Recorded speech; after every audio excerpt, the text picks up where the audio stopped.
Assalamualaikum warahmatullahi wabarakatuh. Hari ini masuk perkuliahan PTIK di pertemuan 11 ya. Kita akan membahas tentang etika penggunaan teknologi informasi dan komunikasi. Kita lihat pendahuluannya.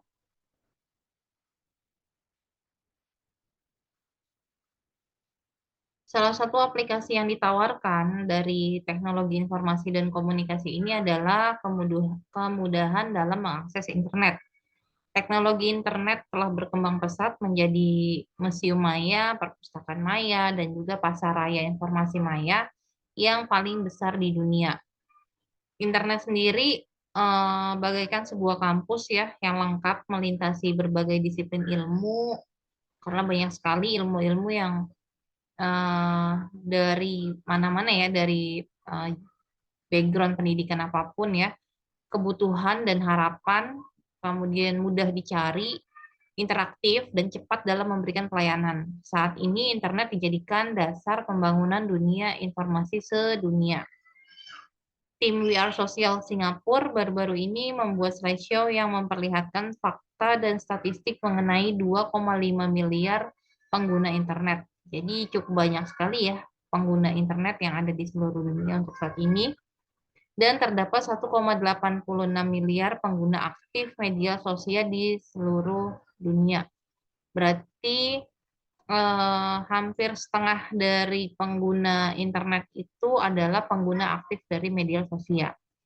Di Asia, sebanyak 635 juta orang berlangganan paket data untuk mengakses internet melalui handphonenya. Jadi cukup banyak sekali untuk Asia sendiri pengguna internet yang berlangganan paket data untuk bisa mengaktifkan internet melalui media handphone.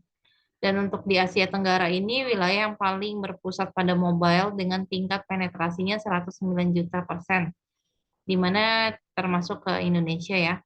Asia Tenggara dan Asia Selatan memiliki tingkat penetrasi internet di bawah rata-rata global, yaitu 35%. Berkat Cina, tingkat penetrasi internet Asia Timur ada di atas rata-rata, yaitu 48%. 3 dari 10 jejaring sosial yang paling banyak digunakan dalam aplikasi chatting itu ada WeChat dengan 272 juta pengguna aktif, kemudian WhatsApp ada 400 juta pengguna aktif, dan QQ dengan 816 juta pengguna aktif. QQ dan WeChat ini adalah perusahaan milik Tencent dari Cina. Ini gambarannya ya, gambaran hasil survei di tahun 2016. Pengguna internet di Indonesia sudah mencapai 132,3 juta, setidaknya di tahun 2016. Menurut catatan Asosiasi Penyelenggara Jasa Internet Indonesia, pastinya untuk saat ini sudah bertambah ya jumlahnya, karena rentang waktunya kan cukup jauh juga ya dari 2016 sampai di sekarang sudah akhir di 2023. Sudah pasti jumlah itu mengalami peningkatan yang cukup signifikan juga ya setiap tahun dan juga di tahun-tahun berikutnya. Jumlah pengguna internet di Indonesia menduduki urutan ke-6 tertinggi di dunia setelah Tiongkok, Amerika Serikat, India, Brazil, dan juga Jepang. Terus sayangnya untuk akses internet sendiri masih didominasi kota-kota besar di Indonesia ya, seperti Jakarta, Bandung, ataupun di Surabaya. Hanya 24,35% saja dari keseluruhan populasi Indonesia yang bisa menikmati internet. Masih terdapat kesenjangan digital antar masyarakat perkotaan yang sudah bisa mengakses internet dengan warga pedesaan yang belum mampu mengaksesnya. Apalagi memanfaatkannya ya, mau mengaksesnya aja sulit, apalagi bisa memanfaatkan media internet tersebut. Untuk itulah diperlukan adanya tata kelola internet di Indonesia, karena banyak sekali daerah-daerah di Indonesia, terutama di perbatasan ya, perbatasan Indonesia, itu yang masih low sinyal, tidak ada sinyal sama sekali. Jadi untuk akses seluler aja susah, apalagi untuk akses internet.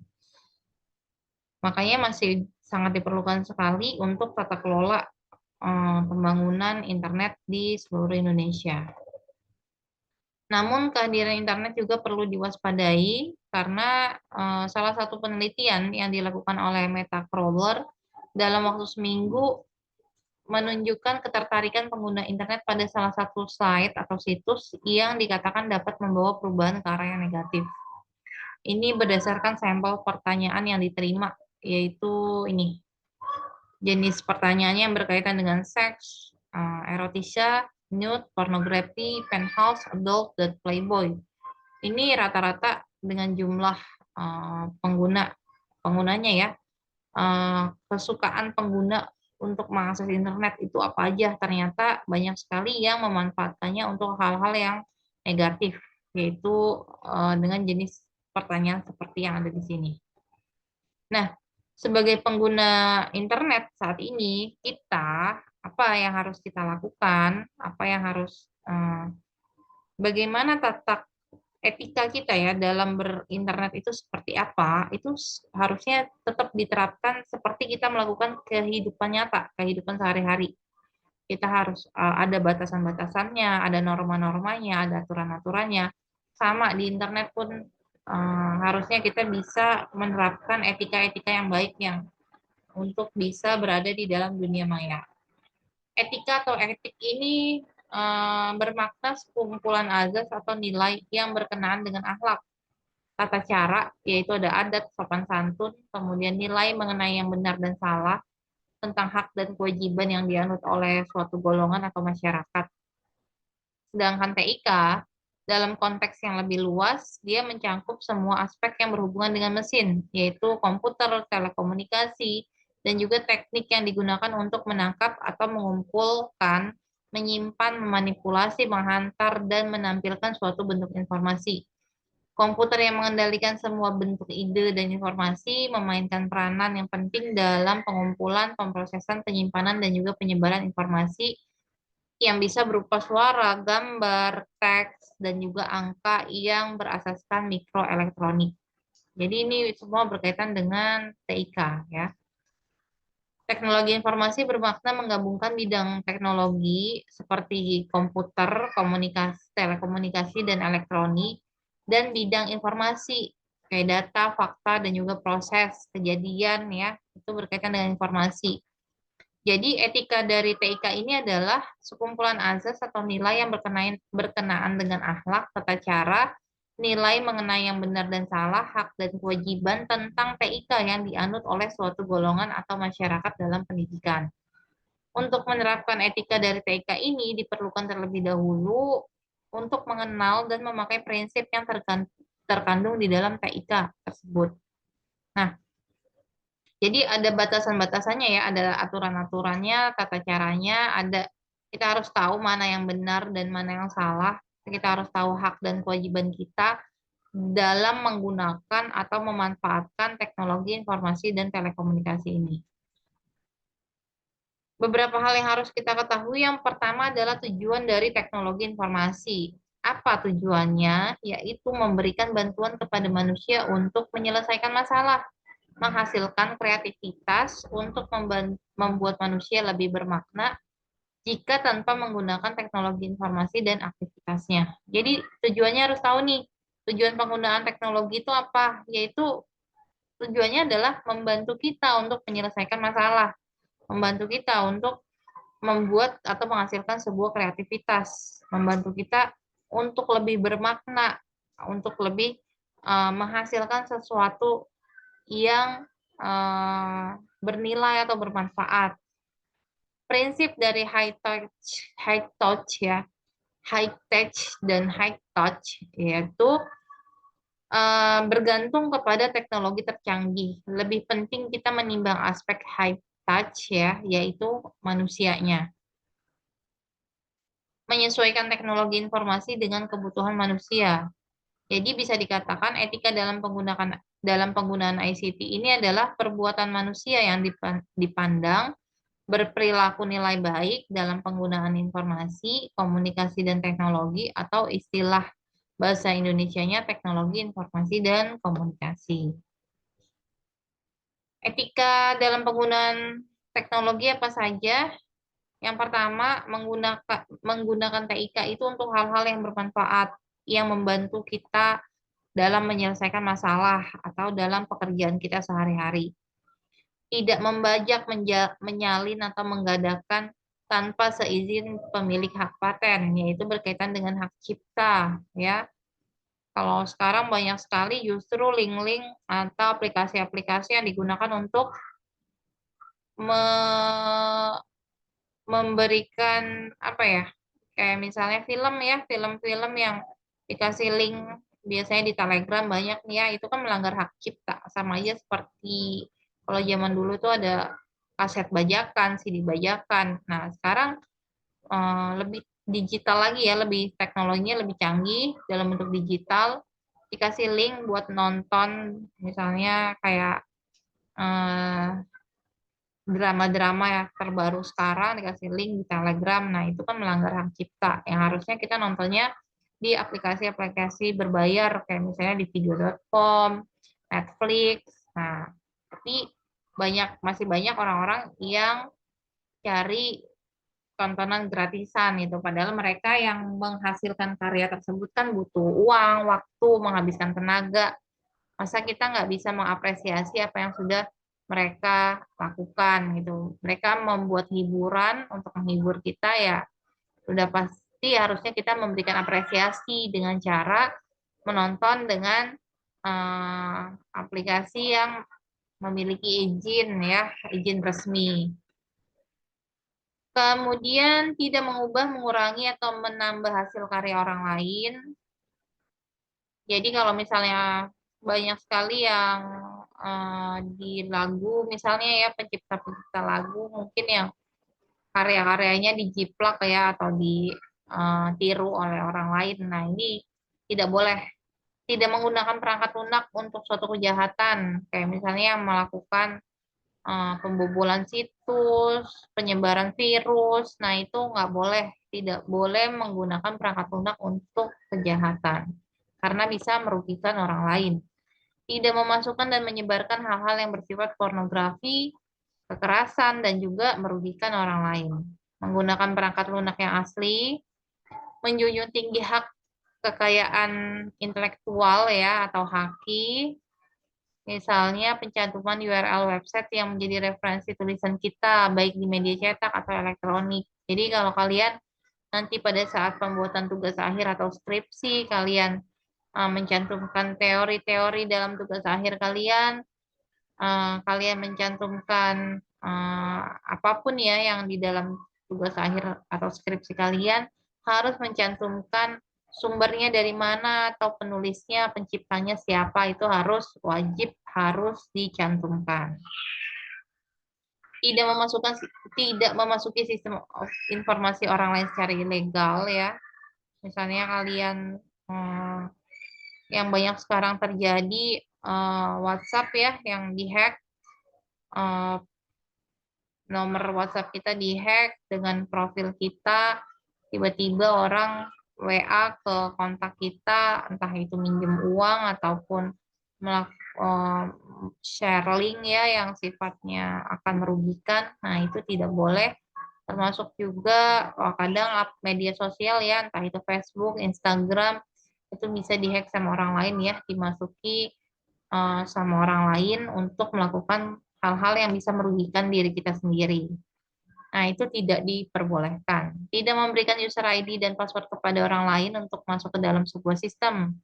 Nih, apapun, email, media sosial, terus ruang mahasiswa kalian, terus ruang e-learning kalian itu tidak diperkenankan untuk diberikan user ID atau passwordnya ke orang lain. Tidak mengganggu atau merusak sistem informasi orang lain, tidak menggunakan ICT dalam melakukan perbuatan yang melanggar hukum, dan juga norma-norma yang berlaku di masyarakat. Tetap bersikap sopan santun walaupun tidak bertatap muka secara langsung. Ketika sedang berinteraksi dengan orang lain menggunakan fasilitas nonverbal seperti message ya, SMS, chatting, email, perlu diperhatikan beberapa etika seperti penulisan yang baik, penggunaan huruf besar kecilnya ya, itu kan kadang orang bisa tersinggung ya dengan penggunaan huruf besar, dianggapnya kita seperti teriak atau marah-marah. Nah, itu diperhatikan. Terus tidak membicarakan keburukan dan menjelekan orang lain di media sosial seperti Facebook, Twitter, email, dan sebagainya. Ini yang saya lihat fenomena sekarang itu ketika ada artis, selebgram, atau atlet ya punya media sosial, jadi siapapun dengan mudahnya berinteraksi dengan eh, artis tersebut ya atau dengan orang tersebut, kemudian bisa dengan mudahnya melakukan eh, berkomentar jahat ya, hate speech namanya. Kalian jelek-jelekin orang itu, terus kalian juga bisa ngebully seseorang melalui media sosial. Nah, itu tidak diperbolehkan karena kita nggak tahu apa yang akan terjadi dengan orang tersebut ya. Ketika kita melakukan satu komentar buruk, kita nggak tahu eh, kondisi orang tersebut seperti apa. Entah dia mungkin lagi banyak masalah, tiba-tiba merasa eh, kena ya dengan komentar-komentar jahat dari orang lain. Jadi eh, kalau istilahnya sekarang itu mental illness ya, eh, apa ya? Jadinya down ya, down dengan komentar-komentar buruk yang ada di media sosial. Makanya kalau kalian lihat di artis-artis luar negeri kayak di Korea ya banyak sekali terjadi kasus bunuh diri. Nah, itu salah satunya apa? Dengan efek dari komentar-komentar buruk yang ada di media sosial. Kalau kalian hobi nonton drama Korea, pasti kalian tahu drama-drama yang biasanya eh, menceritakan tentang sosok artis ya di sana, kemudian di tiba-tiba dapat komentar buruk, tekanan yang buruk dari berbagai macam orang ya, entah itu melalui media sosial, dari berita ataupun dari manapun. Kemudian tiba-tiba orang tersebut eh, nggak kuat menghadapinya, terus bunuh diri. Nah, itu salah satu kasusnya. Menggunakan alat pendukung ICT dengan bijaksana dan merawat dengan baik, apalagi fasilitas umum. Kalau di fasilitas umum banyak sekali disediakan WiFi gratis, ya gunakan dengan baik dan dirawat, jangan dirusak. Menerapkan prinsip-prinsip kesehatan dan keselamatan kerja. Jenis pelanggaran dari etika penggunaan TIK itu ada hacker dan cracker nih banyak sekali, umum sekali mungkin ya dikatakan banyak sekali yang membahas tentang hacker.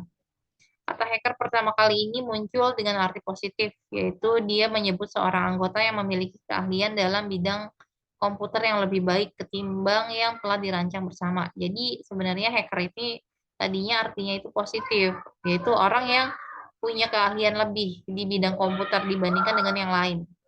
Jadi kalau kalian ngelihat orang yang kayaknya jenius banget dalam hal bidang komputer, ya itu dikatakan dengan hacker. Hacker didefinisikan sebagai orang yang memiliki keinginan untuk melakukan eksplorasi dan penetrasi terhadap sebuah sistem operasi dan kode komputer pengaman lainnya, tetapi tidak melakukan tindakan pengerusakan apapun, tidak mencuri uang ataupun informasi. Jadi hacker ini sebenarnya hanya orang yang penasaran terhadap keamanan-keamanan yang ada di dalam bidang digital atau bidang teknologi.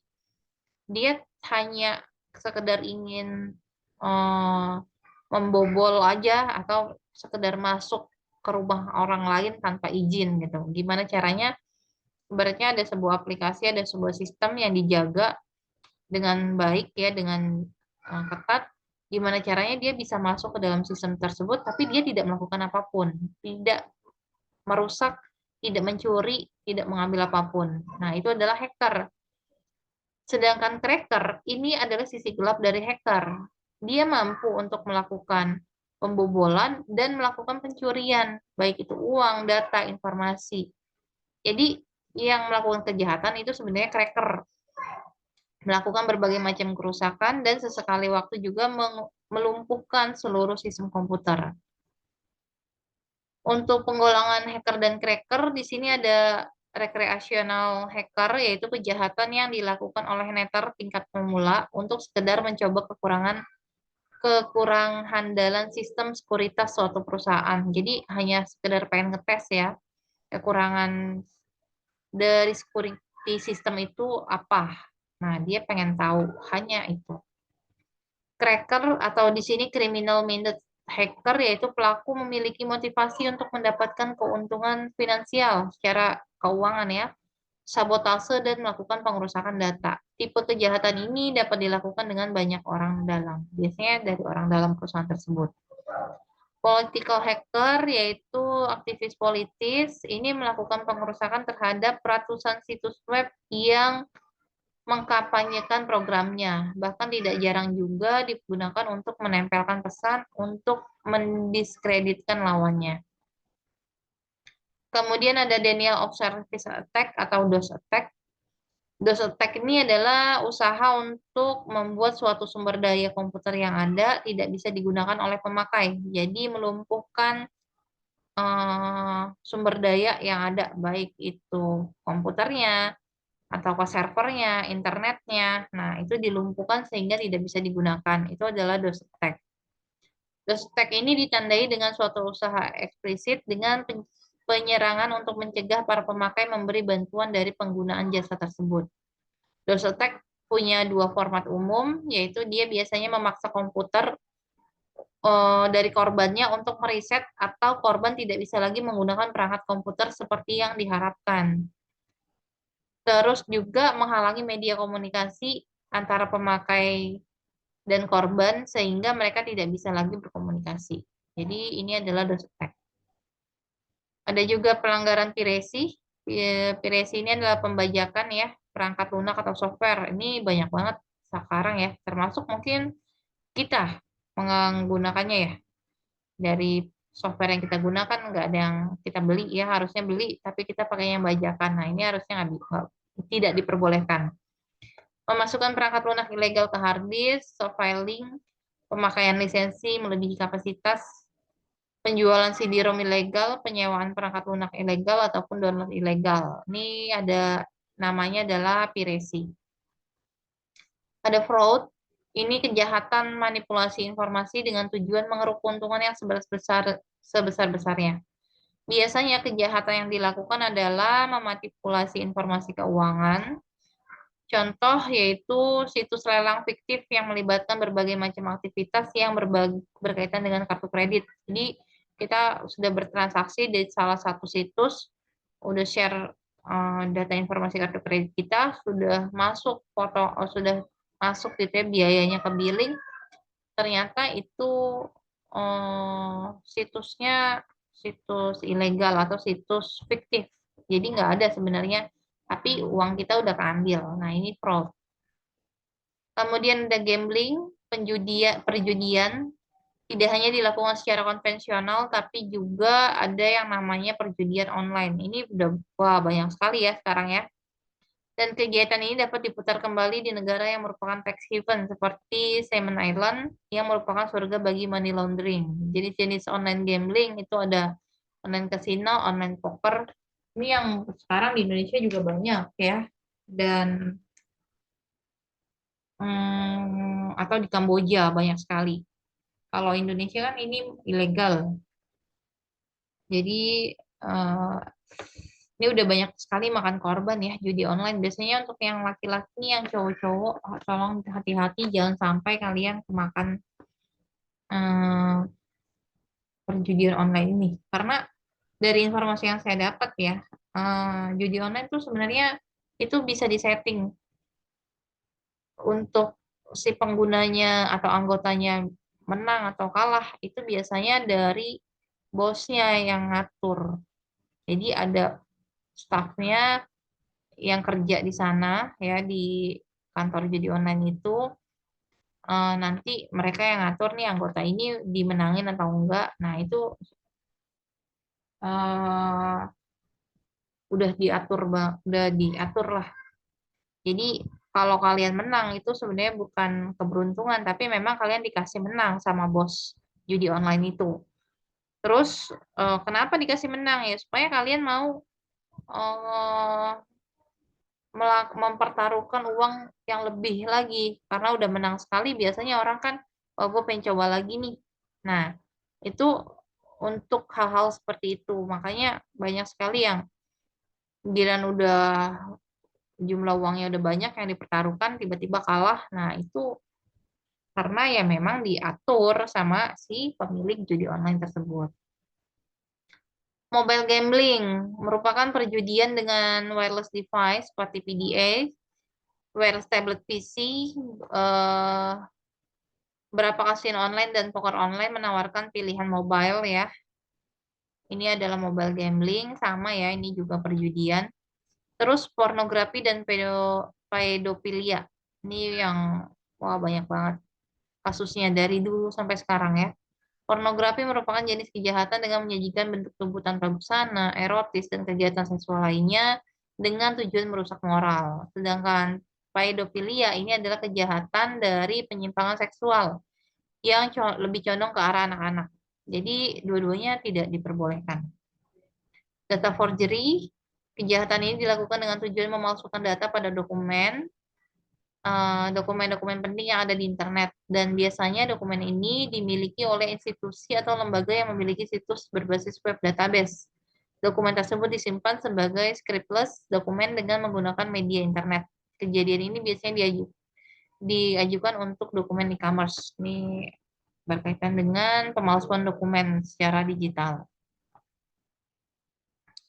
Nah, apa yang harus kita lakukan ya, yaitu memanfaatkan teknologi itu dengan bijak. Yang pertama, kita harus menghindari yang namanya hoax, karena banyak sekali berita-berita yang terjadi yang bisa kita dapatkan dengan mudah ya, dan banyak juga orang-orang yang bisa memberikan berita dengan mudah. Kalau dulu yang memberikan berita biasanya kan mencari berita tuh wartawan ya, yang memberitakan ya eh, kita tahu berita ya lewat TV, koran, majalah. Tapi kalau sekarang dari mana aja, bahkan orang-orang yang bukan dari bidang jurnalis saja bisa memberikan berita, tapi kita kan nggak tahu berita tersebut benar atau tidak. Nah, kalian harus paham bagaimana caranya mendapatkan berita yang bisa dipercayai kebenarannya. Yang pertama adalah kalian harus melakukan nih ya, posting yang penting, bukan yang penting posting. Jadi postinglah hal-hal yang penting, yang bermanfaat, yang sesuai dengan kenyataan ya, bukan yang penting posting apa aja. Pokoknya apa aja yang penting kita posting. Yang penting kita bikin konten. Nah, itu tidak diperbolehkan. Konten yang baik itu belum tentu benar. Tidak semua konten yang benar itu pantas untuk disebar. Konten yang benar belum tentu bermanfaat. Jadi kita harus gimana? Bikin konten yang benar, bikin konten yang bermanfaat, bikin konten yang memang pantas untuk kita share ke orang lain. Jangan untuk gibah, jangan untuk menyebar hoax, jangan menfitnah, jangan melakukan penyebaran pornografi ataupun melakukan bully dengan kita melontarkan hate speech ke orang lain. Nah, itu tidak boleh. Jenis-jenis ancaman cyber itu ada phishing. Ini berupa pancingan untuk memasukkan data-data rahasia di internet. Ini banyak sekali nih. Kalian harus lihat ketika kalian mengisi data kalian di internet, kalian harus tahu aplikasi itu bisa dipercaya atau tidak. Kayak misalnya kita ngisi data di aplikasi pinjaman online. Kita kan nggak tahu ya itu terverifikasi atau tidak. Tapi kita masukkan semua data kita, KTP, data pribadi, nomor kontak darurat, semuanya segala macam diisi. Itu yang punya aplikasinya siapa, dia tahu data kita, dan itu bisa dimanfaatkan untuk hal-hal yang negatif, yang bisa merugikan diri kita sendiri. Terus ancaman seluler berupa SMS, telepon, dan aplikasi seluler lainnya. Ancaman media sosial, yaitu akun-akun palsu yang melakukan social engineering dan pengiringan isu politik. Ini jangan sampai terkecoh ya, jangan sampai termakan isu, apalagi sudah musimnya kampanye ya, sebentar lagi. Jadi jangan sampai kita terpecah belah hanya karena isu-isu politik. Hacktivisme yaitu ancaman politis berupa peretasan situs atau akun oleh para aktivis cyber. Waspada selalu ya, jangan asal klik apapun, apalagi yang di-share di grup yang kita nggak tahu itu asalnya dari mana. Biasanya ada teman kita di grup nge-share voucher dari Telkomsel lah atau apalah. Nah itu jangan asal ngeklik link yang disebar di grup. Kalau bisa kita nggak usah lah sebar-sebar link yang kita nggak tahu itu asal-usulnya apa ya. Jangan asal unduh, jangan hindari mengunduh atau menginstal aplikasi yang tidak resmi ke ponsel atau ke komputer kita. Itu bisa tiba-tiba virus, nyebar virus ya, atau menyebar hal-hal negatif lainnya. Password kuat anti penjahat. Jadi kalian gunakan password rubah secara rutin, jangan pakai nomor urut atau tanggal lahir atau alamat ataupun yang berkaitan dengan identitas kita ya. Tapi gunakan password secara identik atau sifatnya unik. Hati-hati di telepon, jangan melakukan pembayaran atau memberikan informasi pribadi atau rahasia lewat percakapan telepon yang tidak kita mulai. Jadi bukan kita asalnya tahu kita ditelepon sama orang terus kita memberikan informasi pribadi itu hindari hal-hal seperti itu. WiFi gratisan itu sangat bahaya. Kenapa? Ketika bertransaksi, terutama ya jika proses aktivasinya mengharuskan Anda memberikan identitas pribadi, nah itu bisa jadi sumber untuk pengambilan data pribadi kita. Email pun belum tentu aman, jadi jangan mengirimkan informasi rahasia atau pribadi melalui email, karena email juga mudah diretas dan cenderung tidak aman. Bijaklah selalu ya dalam menggunakan sosial media, yaitu gimana caranya? Ya pasang identitas asli, jangan tapi jaga privasi. Jadi tetap eh, memberikan informasi yang benar, valid ya sesuai dengan diri kita pribadi, tapi juga tetap kita jaga privasi kita sendiri. Jangan sampai tanggal lahir kita kita share, nomor handphone itu nggak perlu kalian share di media sosial. Khusus berikan sama orang-orang yang memang kalian udah bisa percaya. Pilih teman-teman dulu, jangan asal. Statusmu adalah harimaumu. Jadi hati-hati dalam berkomentar, berposting ya. Jangan sampai menyinggung orang lain atau merugikan orang lain. Jangan cantumkan nomor kontak pribadi. Proteksi akun Anda jangan sampai kehack ataupun nggak usah menyebar informasi pribadi di media sosial. Jangan kepancing dengan perdebatan di sosmed. Itu bisa capek. Kita nggak tahu orang yang kita ajak debat siapa ya, nggak akan ada habisnya. Itu saya lihat banget di media sosial ya komentar-komentar yang dikasih, wah, apalagi fans artis, selebgram tuh yang suka berantem di sosmed, di postingan artisnya, wah itu nggak ada habisnya ya. Jadi nggak usah lah kalian seperti itu. Internet sehat apa sih? Internet ini akan sebuah jaringan komunikasi dan informasi global. Bayangkan sejuta manfaat bisa kita dapat hanya bermodalkan kemampuan dan kemauan menggunakan internet. Misalnya berkorespondensi dengan rekan atau relasi kita di manapun ya di seluruh penjuru dunia dengan mudah, murah, dan cepat dengan menggunakan email. Kita juga bisa leluasa mendapatkan data atau informasi untuk membantu tugas sekolah ataupun pekerjaan, membaca berita nasional maupun mancanegara, mencari lowongan pekerjaan ataupun beasiswa, mengumpulkan resep masakan, kiat merawat bayi, memperluas jaringan pertemanan dan bisnis, bahkan juga yang menggali ilmu tentang agama dan kehidupan. Tentu saja tidak seluruh isi di internet itu bermanfaat, jadi kita harus pandai-pandai dalam menggunakan internet. Karena sifatnya yang cenderung bebas tanpa kontrol pihak manapun, maka ada aja materi atau isi yang sifatnya negatif di internet ataupun yang dikirim atau terkirim melalui internet. Sebutlah contohnya ya, pornografi, judi, sadisme atau rasialisme. Belum lagi dengan aneka macam program jahat ya seperti virus, worm, trojan, serangan email sampah atau spam, penipuan, pelanggaran privasi hingga pelecehan seksual. Tapi jangan khawatir karena dengan permasalahan yang cukup tentang internet serta didukung dengan kedewasaan kita dalam memilih maupun memilah hal yang baik dan buruk, maka kita akan memaksimalkan dampak positif internet serta sekaligus meminimalkan dampak negatifnya. Pasti semua pihak memiliki andil dalam membantu, menyediakan, dan menyelenggarakan internet yang aman dan nyaman bagi anak, remaja, ataupun siswa didik.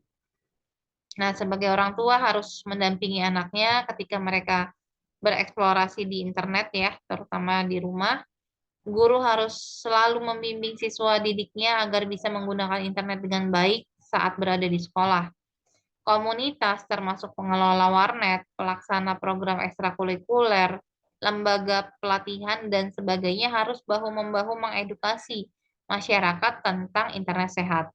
Anak remaja maupun siswa didik ini diharapkan bisa belajar bertanggung jawab atas perilaku mereka sendiri, termasuk ketika menggunakan internet, tentunya dengan bimbingan dan arahan dari orang tua, guru, dan komunitas.